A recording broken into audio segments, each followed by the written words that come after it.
Le voyageur pressé ou le touriste négligent qui voit de son avion se dessiner les terrasses d'Alger ne découvre de l'Algérie que les architectures d'une ville européenne et les plaines partagées en domaines rectilignes.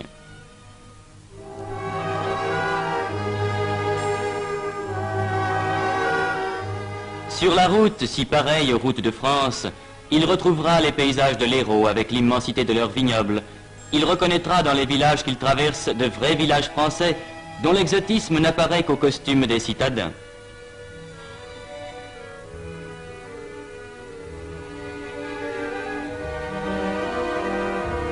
Il situera en Beauce ou en Brie ces plaines à blé dont les chaumes coupés hauts marquent seul que nous ne sommes pas en France. Ce voyageur ne connaît pas la Kabylie, mais arrivant d'Alger par une route sans histoire, il en ouvrira la porte avec le marché de Tizi Ouzou.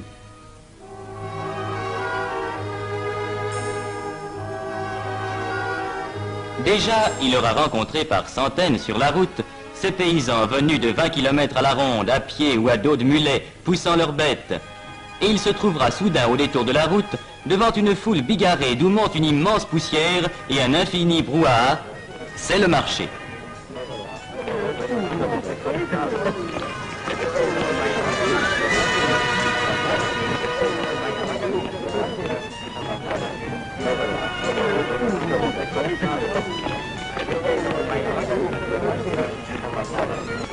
Là, 10 000 hommes peut-être se coudoient au plus près entre les bêtes attachées tête à tête et les échoppes en plein air où les artisans du coin offrent leurs marchandises.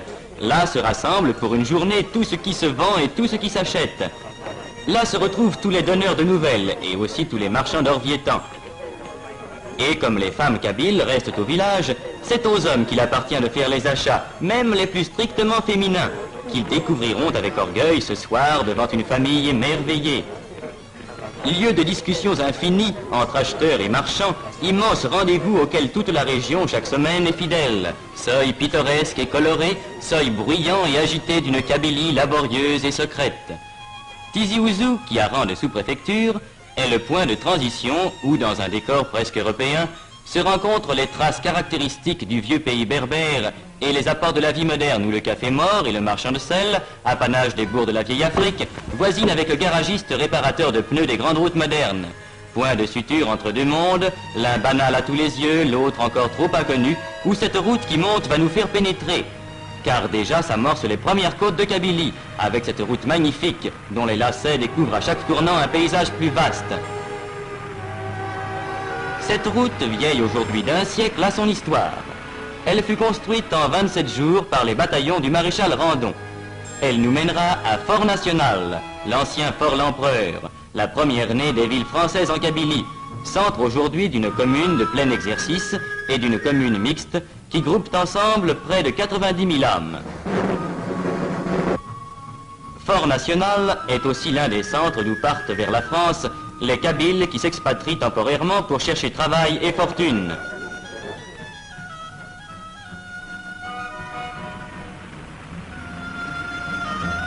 C'est de là que s'en vont ces travailleurs que les mines et les usines françaises emploient volontiers pour leur qualité, laissant au pays les femmes et les vieillards.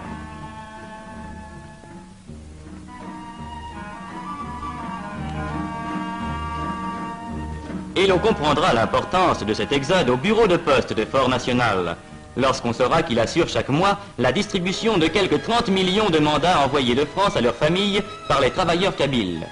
Car le kabyle, s'il accepte de partir pour gagner sa vie, garde au pays natal des attaches indestructibles. Ce mandat mensuel qu'il envoie servira à acheter une maison, un champ, un petit domaine où il reviendra plus tard vivre entre les siens sur la terre des ancêtres.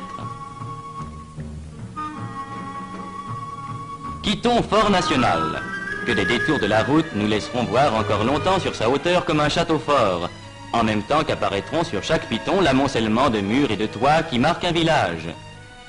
Car dans les temps anciens, les Kabyles, race autochtone, accrochés à leurs terres montagneuses, ont, par crainte des pillards et des envahisseurs, établi leur village sur les crêtes pour mieux résister aux attaques et aux incursions des conquérants.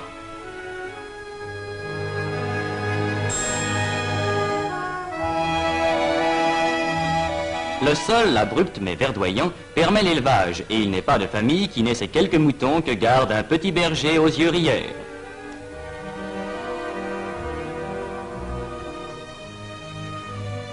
La terre est la seule richesse, la seule source de vie, la seule abondance. Pauvre abondance. Champs de Kabylie à flanc de coteaux, cultivés à force de peine, champs maigres qui laissent pousser de maigres moissons de seigle ou d'orge, d'où pendant des siècles le peuple kabyle a tiré son pain. Mais sur ces pentes, l'olivier abonde. L'apport français a développé dans le cadre familial cette culture qui donne à la Kabylie une part de son décor et une part de sa nourriture. À la saison des récoltes, on peut voir sur toutes les pentes ces groupes joyeux occupés à la cueillette, à laquelle tout le monde prend part.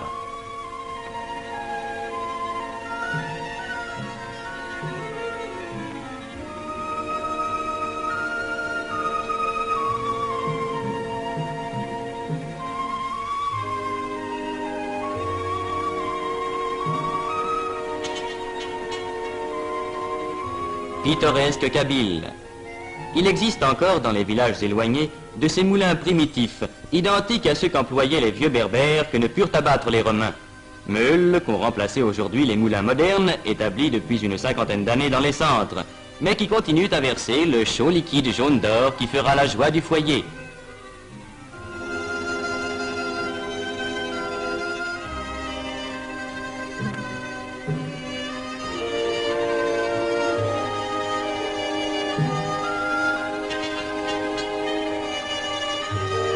Nous nous arrêterons un instant auprès de la meule ancestrale. Nous regarderons couler le beau sang des olives, cette richesse liquide et parfumée dont l'odeur emplit à la saison chaque maison de Kabylie. Nous suivrons cette vieille chargée qui, comme autrefois, s'en va avec son fardeau vers son village haut perché.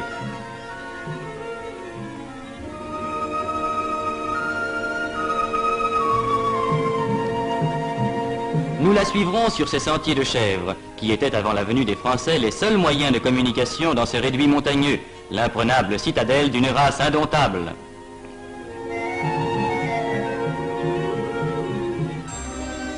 Nous parviendrons avec elle au village qui a souvent gardé son allure ancienne, avec ses chemins étroits entre les murailles, ses fileuses au seuil des portes et son grand air de dignité robuste.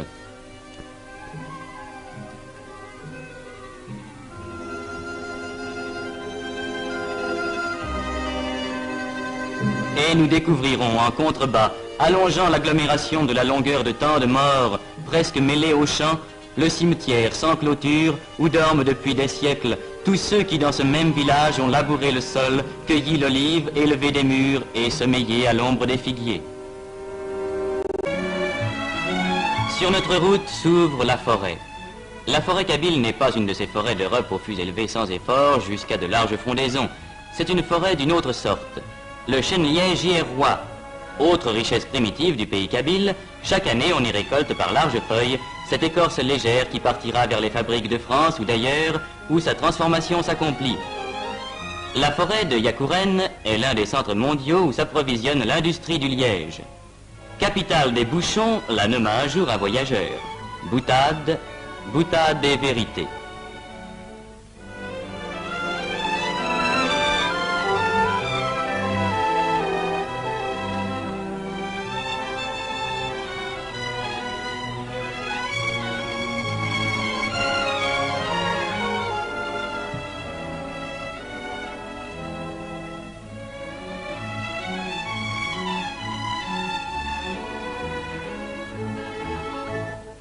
Reprenons la route. Par de nouvelles côtes, nous atteindrons Michelet, qui étage ses maisons le long de sa grande rue à 1085 mètres d'altitude, et d'où l'on découvre un paysage montagneux barré au fond par les plus hauts sommets du Djurdjura, les crêtes de la Kouker et la pointe de l'Alla Khadidja. Michelet, chef-lieu d'une commune mixte de 80 000 habitants, règne sur les contreforts de la grande barrière montagneuse. Dernier centre sur la route des montagnes, Michelet aligne le long de ses bâtiments modernes ses spectacles pittoresques et contrastés, le palabre des vieillards et au pied de sa mairie, l'écolier devenu écrivain public.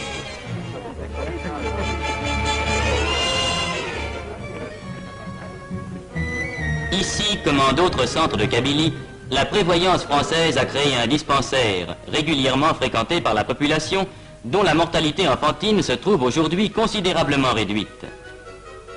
En Kabylie aussi, l'apport français a été de créer pour ce peuple terrien une école d'arboriculture, où jeunes Français et jeunes Kabyles apprennent l'art complexe de la greffe et de la plantation, la science de l'arbre qui dans l'avenir décuplera peut-être la richesse de la Kabylie en faisant un vaste verger.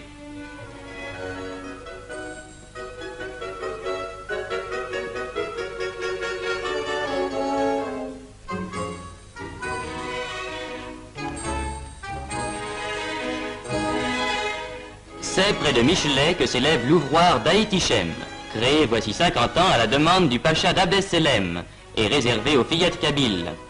Chaque jour on les voit, ces fillettes vêtues de cotonnade à la mode du pays. Ces fillettes qui, pour la première leçon, ont appris la propreté physique, à qui l'on donne en même temps l'instruction et un métier. Car cette école, qui a fait dans tout le pays kabyle la renommée d'Aït-Ichem, est l'une des grandes réussites de l'apport français.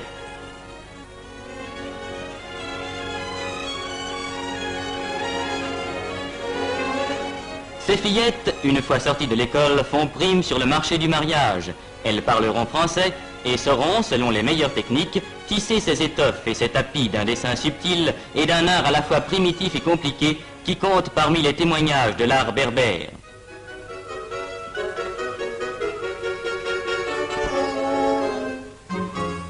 Mais ces fillettes témoignent aussi de l'importance qu'a prise en Kabylie l'assistance médicale depuis 100 ans. À Michelet, et c'est un exemple entre autres, les fillettes d'Aït-Ichem vont régulièrement subir un examen de santé à l'hôpital Sainte-Eugénie, où le personnel et le matériel répondent aux plus extrêmes exigences.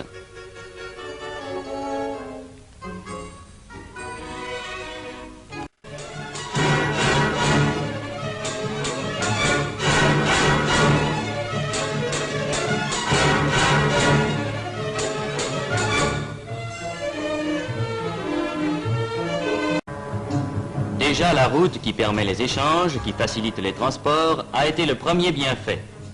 Le Kabyle, enfermé dans ses montagnes et qui n'avait que des sentiers, en connaît maintenant le charme et l'utilité. Grâce à elle, les voisinages sont plus fréquents, les transactions plus commodes. Au pied même du Djurdjura, le marché de Djemma a vu croître ses échanges et sa clientèle habituelle. De bien loin, grâce à la route, affluent à Djemma les bergers des montagnes et les artisans des villages. Au milieu d'une forêt d'oliviers, au bord d'une rivière qui ne tarit jamais, le marché de Djemma mêle la foule bruyante des marchés de tous les pays autour des éventaires pittoresques. Le potier y étale sa vaisselle. Le tailleur y coud son vêtement, dans ce mouvement continuel de marée humaine, au son du marteau du maréchal qui fait des mules à grands coups.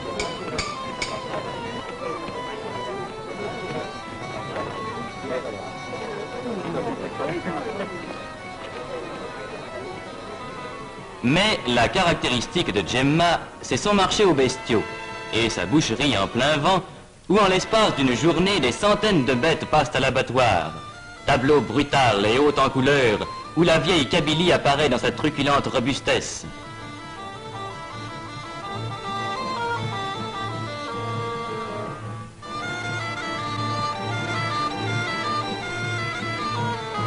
C'est là qu'avant le départ, on se régalera d'une brochette savamment découpée, savamment préparée, savamment cuite. Le régal du marché d'Afrique. Et ce sera le soir sur la place vide, l'heure des charognards, ces auxiliaires gratuits de la voirie qui feront place nette.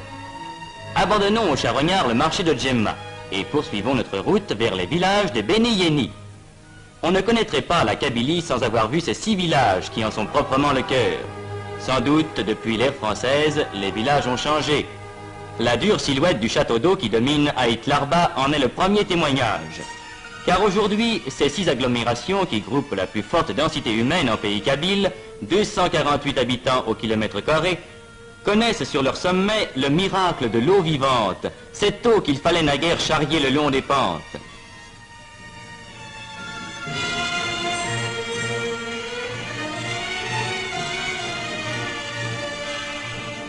Village de Beni Yeni, le centre de l'artisanat kabyle.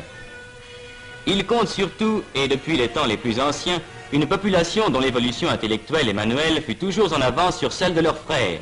Ici, dans chaque maison, un tour ronronne, un marteau teinte, un rabot gronde. Ici, l'orfèvre compose ses lourds bijoux d'argent. Ceux-ci, qui faisaient l'orgueil des siècles passés, ceux-là auquel l'époque a donné un nouveau tour.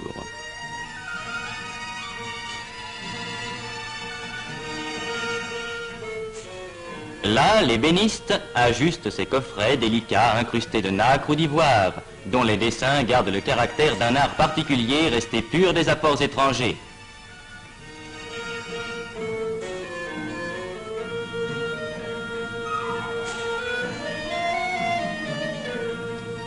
C'est à cause de cette sorte de maturité intellectuelle que traduit si bien la vie artisanale des Béni-Yéni que la France a tenu à leur donner depuis des années un statut administratif spécial, en y créant des centres municipaux résolument autochtones et en conférant l'écharpe de maire à des citoyens choisis dans la population.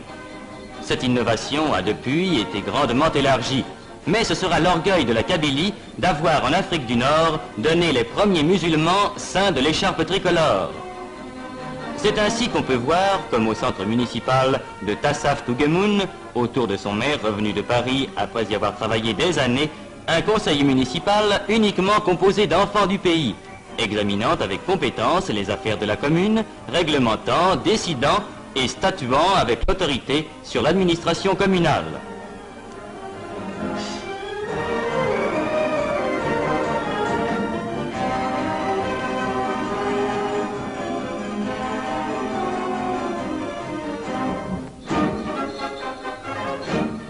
C'est pour une part aussi à cette maturité de la Kabylie prise comme exemple que l'exercice du droit de vote a pu être instauré dans l'Algérie sans difficulté et sans trouble moral. La démocratie est d'ailleurs depuis toujours dans les usages et dans la vie du pays, et il n'est pas inutile de rappeler que les Kabyles ont de tout temps vécu au milieu de leurs montagnes dans l'usage journalier des règles de la vie démocratique. À ce peuple évolué, la vie française se devait d'apporter les bienfaits exigés par l'intelligence. C'est pourquoi, dès 1883, cette école, la plus vieille école française d'Afrique, s'élevait à Taourirt Mimoun. Vieux mur où depuis plus de 60 ans sont passées plusieurs générations de Kabyles et où sans conteste s'est forgé dans les âmes des enfants qui y passèrent le vrai sentiment de la solidarité française. Depuis, l'œuvre s'est affirmée. Les écoles se sont multipliées, l'instruction s'est développée. Déjà, la Kabylie fournit des instituteurs, et il n'est pas rare de rencontrer parmi eux des ménages d'instituteurs, lui kabyle, elle française. Ainsi, dans la plus vieille école d'Afrique comme dans la plus récente, cette école destinée aux filles, extraordinaire révolution car jusqu'ici la coutume kabyle s'y opposait, s'opère la grande tâche d'instruction et d'éducation qui assurera au peuple kabyle les gages d'un avenir florissant. Fillettes de Kabylie élevées dans le climat et le goût de l'instruction française, elles seront demain dans leur foyer les meilleures tenantes de la raison française.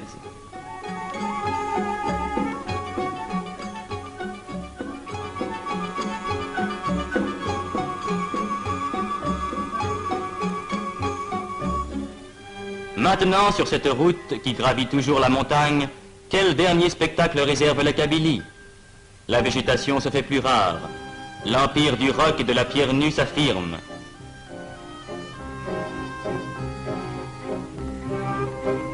Un dernier village perdu dans sa montagne qui allonge ses toits étrangement plats, prescience d'un autre monde.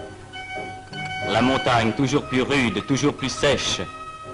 Et tout à coup, au détour de la route, cette caravane qui a passé l'école et qui vient du désert.